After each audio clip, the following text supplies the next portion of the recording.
Laptop হাতে মুখোমুখি বসা, চোখে চোখে চরম অবিশ্বাস আর একে অপরকে টেক্কা দেওয়ার এক অদ্ভুত লড়াই।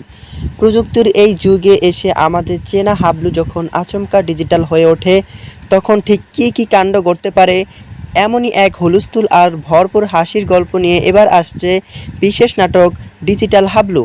পোস্টার যেমনটা দেখছেন, জি সিরিজ প্রোডাকশন এবং নাজমুল হক ভূঁইয়ার অসামান্য প্রযোজনায় এই নাটকের মূল চরিত্রে অভিনয় করেছেন বাংলা নাটকের কিংবদন্তি অভিনেতা মোশাররফ করিম এবং তার সাথে আছেন বর্তমান সময়ের ভীষণ জনপ্রিয় ও মিষ্টি হাসির অভিনেত্রী জান্নাতুল সুমাইয়া হিমি।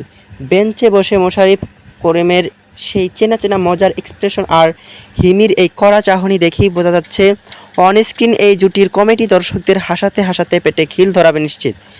মোহাম্মদ মশিউর রহমানের চমৎকার চিত্রনাট্যে নাটকটি পরিচালনা করেছেন গুণী নির্মাতা আহসান হাবিব আকিক।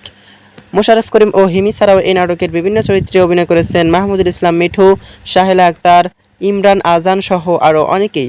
তাহলে ডিজিটাল যুগের এই চরম বিনোদন দেখতে একদম মিস করবেন না। নাটকটি মুক্তি পাচ্ছে আগামী কাল অর্থাৎ 12 জুন ঠিক সন্ধ্যা 7টায় শুধুমাত্র জি সিরিজ বাংলা নাটক অফিসিয়াল ইউটিউব চ্যানেলে।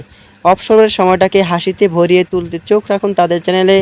আর বাংলা নাটকের এমন সব নিত্য নতুন ধামাকা আপডেট সবার আগে পেতে আমাদের চ্যানেলটি এখনই সাবস্ক্রাইব করে রাখুন। আর যারা ফেসবুক পেজ থেকে দেখছেন, পেজটিকে ফলো করুন। ধন্যবাদ।